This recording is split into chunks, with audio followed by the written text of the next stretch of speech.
Alright, so I've laid everything out from bag A. Seems pretty simple because I'm starting in section A with number 1.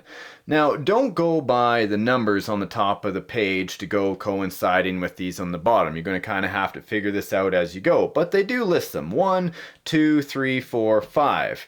Now, I find that, step number 1 is asking for 2 M3 nuts that are 10 mils long.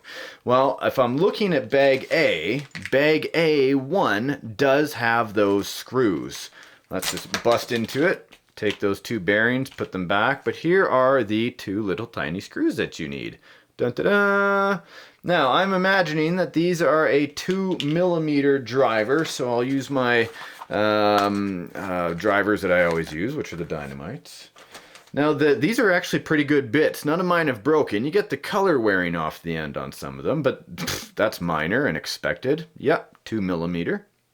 What it's calling for me to do right here is to take that motor plate and assemble it with the 2 screws to the first part of the axle, the transmission housing right here. All right, now we line these up. If you can see, if you're a first-time kit builder, you will notice that parts usually line up with the picture. See how they look just like the same? Manufacturers are usually pretty good about lining it up. Yes, I've seen some bad instruction books in the past. Hopefully this one turns out to be easy to follow. So I've got 2 holes. You can see they line up perfectly, and I'm going to use my driver just to drive in these little screws. Now, yes, I could use a drill for this, and if you put it on the lowest setting, you might have some really good luck. In fact, as I move through the build, I'm sure I will be using a drill, but I don't want to strip out any of the plastic because it's actually screwing right into the metal housing.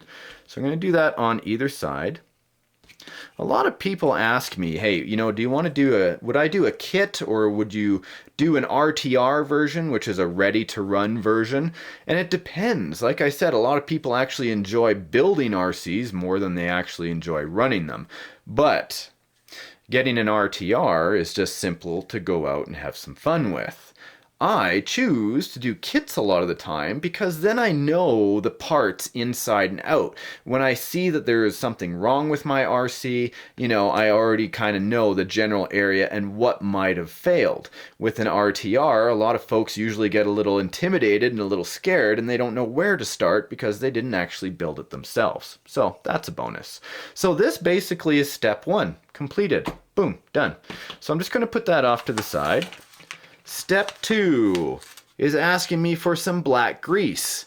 Well, bonus. Already came inside the kit, and here's a little bit of blue thread lock. All the pieces laid out, step 1, 2, 3. This is going to be fairly easy to do, I am assuming. So here's the bearing. Bearing slides over a little hat-like object, a little cylinder, and then it goes right on to the gear. So I'm going to have to start unbagging a few of these things just so we can actually see what we're up against. Here is step number 1, the bag still. There's the little hat collars. Okay, there's 2 of those. 1, 2, and 1, 2. And a lot of the times you can actually just lay these pieces out right on the instruction book so you know that you're getting it right. There's no miscommunication with yourself. Here, this is actually folded up a little bit so it's causing them to slide. But for example, that's a lot easier. Here is the actual piece that can fit right there. And of course, the shaft. So we know all this is going to fit together, and they give you a picture of what it looks like when it's completed. Should be fairly simple.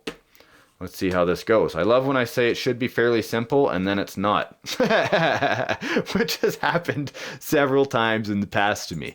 Okay, so on the inside, this says here, you guys might not know this, there is a number here, 56.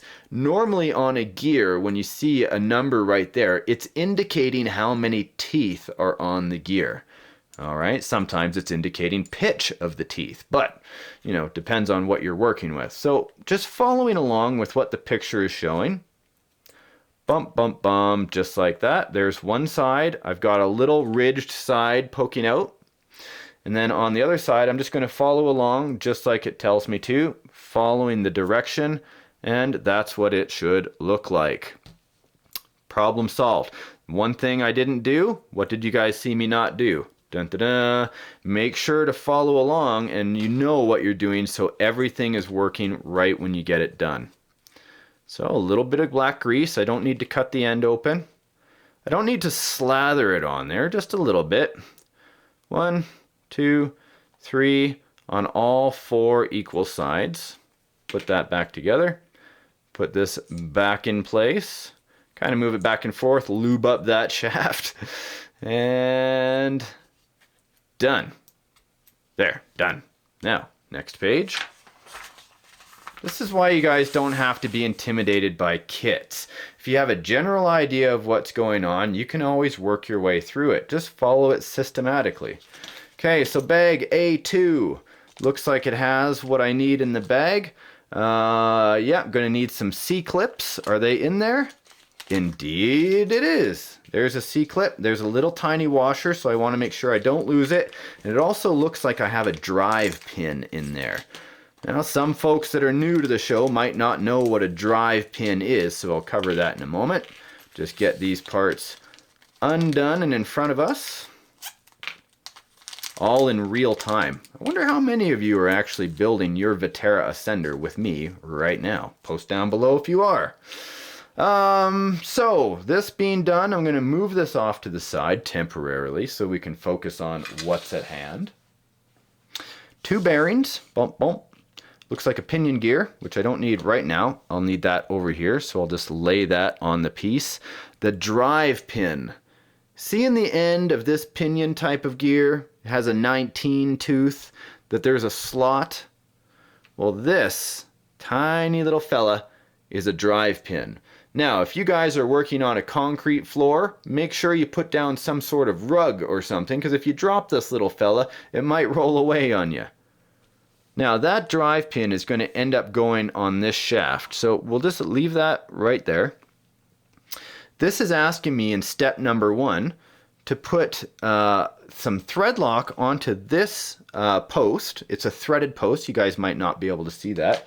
And I'm sure that it's going to be in my dynamite bag 1.5, I'm assuming. Dun, dun, dun. I've done this before, not this kit. Okay, so a little bit of thread lock on that. This is a medium strength thread lock, my friends. There's different colors of thread lock. Red is pretty much permanent unless you heat it up, and blue, which is a medium strength, which doesn't really allow things to slip or become undone too easily. Now, what can I do? I'll just cut this open for us. There we go. I cut the tip off. Now, normally I've done a lot of thread lock stuff, and I've seen people, and including me, use too much thread lock. All you need is a tiny dab, and what happens is when you screw it into place, when it lacks oxygen, basically it dries. And if you cut the tip too far down and make the opening too wide, it really bubbles out and it's a bit of a pain. So I'm going to go ahead and take this and just thread lock the very end of it. Not too much. You can see it's barely any at all. Probably can't see that, but you'll have to take my word for it. I'm just going to thread this in the end. 1, 2, 3, 4, 5, 6, 7, 8, 9, 10. I don't know how far, but I'm going to leave it right there. I can always adjust it in the future, even though the thread lock's there, and that's why we're not using red, because if I do need to adjust it, I want to be able to turn it. Now, here is what is called an E-clip. Some people call it a C-clip, whatever floats your boat, whatever your fancy is. Just going to go ahead, there's a little slot on the end, and clip it into place. It's just, oh, ha ha ha. I love saying it's just that easy and then failing. If I had my crescent wrench here, or my channel locks, I could snap it into place. Now this part is done. Moving on to the next part. So I can see that this little washer right here is actually going to fit. Let's see here. Well, the drive pin is on the inside. Let's see how this goes. The picture is a little unclear, but that will go like so. But does this mean that the shim, which is the little washer, goes on the inside. It's kind of hard to tell. It's showing it on the outside, so I'm going to go with that. Probably protecting the bearing. That's exactly what's happening. It's protecting the bearing from the E-clip. And then the drive pin that we have, which is the one I showed you right here, is going to be going on the inside of that E-clip, just like that. And then another E-clip is going to go halfway up, right there. And I'll just squeeze that into place. But first, we want to make sure, because it says 1 and then 2. You're trying to follow along, number 1 and then 2. We're going to go ahead and push this all the way down because I put the drive pin in, and we're going to line it up with that slot. There, problem solved. Now I'm going to go ahead and put this part on. Well, no, I'm not. I got to keep paying attention because I'm just looking at how things fit together here. And get the E-clip like so. Gonna squeeze it into place with my huge channel locks. There. Then I'm gonna take this steel tube and I'm gonna push it down here. And then I'm going to go like so. Now, from the pictures, I'm not quite certain. I think that's how it's going to go because it shows the pinion and the collar, the spacer going on, and then showing the E-clip being snapped on, and then these two. So I'm pretty sure that's how it's going to go. But if I'm mistaken, I'll let you know once I figure it out. So that part is done. A4 completed. What's on the next page? See, it's easy to kind of burn through these once you got an idea of what's going on. Now, it's showing the first part, right? So here's the first part we completed.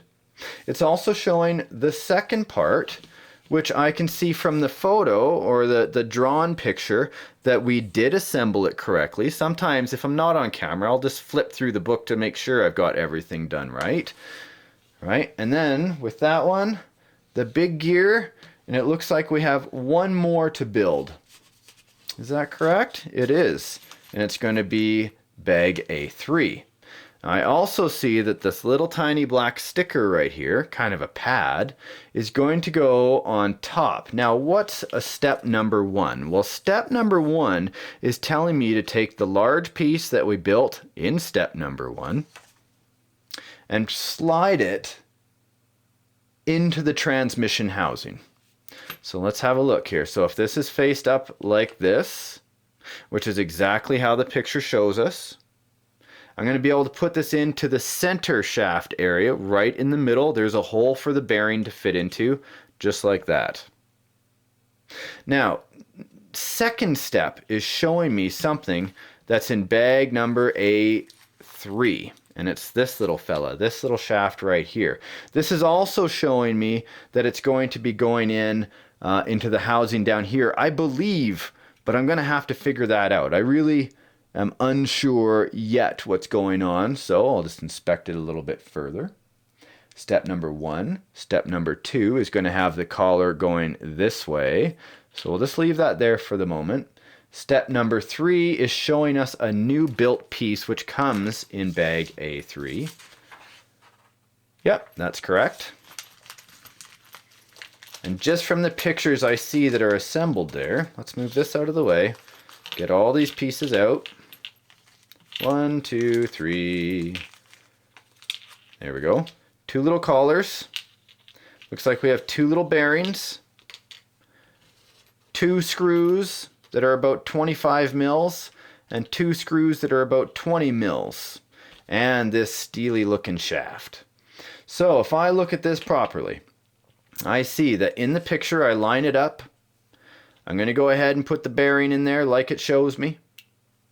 And then this collar is going to go on the outside. This shaft going through the collar on the outside is going to slide right through. And we can repeat just on the other side. This bearing will go on the inside housing of this gear. Just got to line it up properly. Remember, you never need to force things. If you're forcing things into place, you're doing it wrong. I think that applies to most life principles. Here we go. 1, 2, 3. That's how that center shaft is going to be built. That center shaft is going to go into the middle. You can see the hole right there, kind of lining it up if you want to have a peek. And like so. Come on. Perfect. Now I know I shouldn't have done that yet, but I will. Because then this one goes through here, and this is where the bearing sits right on the very inside. Now this is probably the most intimidating part of the build, putting together the transmission. Now a lot of us, that have been doing this for a while, because we run in water and do other things, will go ahead and put some marine grease in here. I haven't worked with this transmission, so I'm not going to do anything yet. I'm just going to go buy the book and do what it says, because I don't have experience with it yet. So those are in place.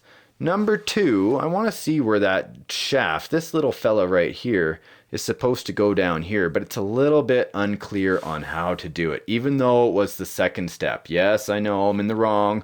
I should have followed it to begin with, but I still want to see. Let's take this center shaft out. I can still build it, and I'm starting to think that it might go right there, but I'm not quite sure. Not too sure. Don't want to jump ahead of myself.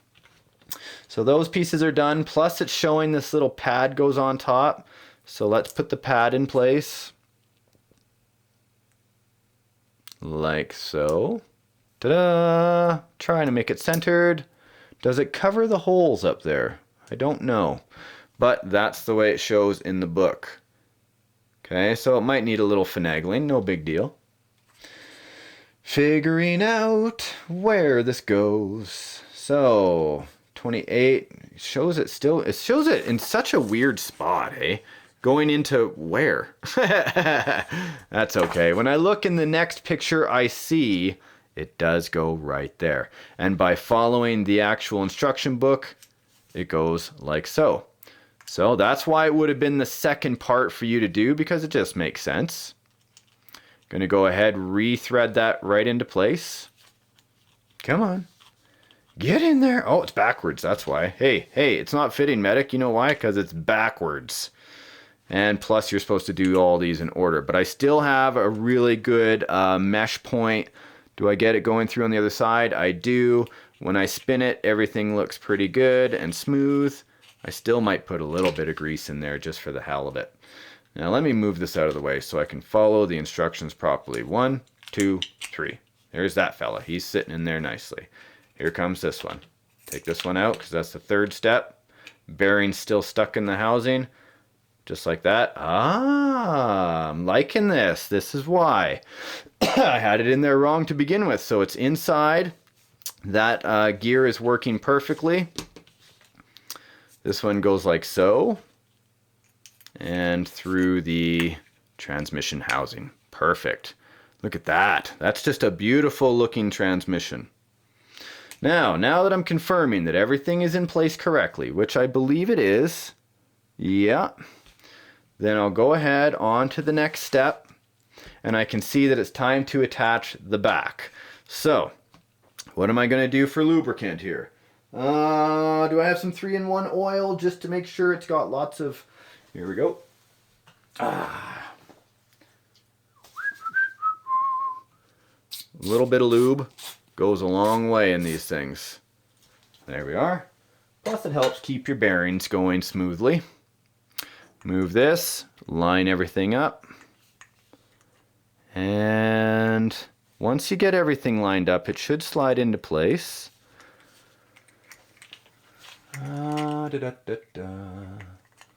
There's one center shaft going through. Get this other one lined up. Step number 2. Come on, get in there. No, I'm struggling at this step. Did I put this one in correctly? Incorrectly, I did, but I also noticed that this one has a flat spot on the shaft. So, in there, like so. I can see the flat spot does have to be lined up with the axle or with the transmission housing. So that's good. See if I got this now. No, don't want to force it. Oh, good. And it slid together. Check it out. Nice. Now I just have to use these screws. So this is where these, this is the 25 millimeter round head. It shows that it's a round head. This one is also round, but it's not domed, okay? So we'll call this from now on a dome top. These two right here, looks like they go right in the very top. It's a 2 millimeter. That's too small. This one here, piece of cake. Again, I'm not using a drill because I don't want to over tighten the plastics. Once you over thread a plastic housing, you strip it out, you can be in a little bit of trouble. Now, I want to make sure it's a tight fit, and I don't want to over tighten it, but I'm going to tighten it up just a little bit more because I can see it marrying these two together. There's a nice tight seal there now, and I'll do the same on this side. I find doing this in real time, even though it takes a little bit more time for me to edit and upload, it gives you guys a general idea of how long this should take. There we go, starting to tighten up.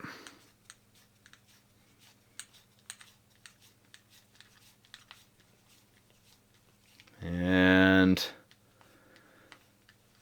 4, 3, 2, 1, done. Okay, and then the little guys. Now the little guys are going to go, looks like one goes right in the top, right on the side, right there, you can see.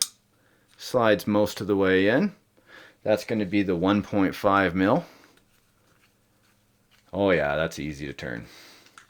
And then we're going to have one on the bottom. So basically this one goes on the bottom. And I'll tighten these up and we'll move on to step 7.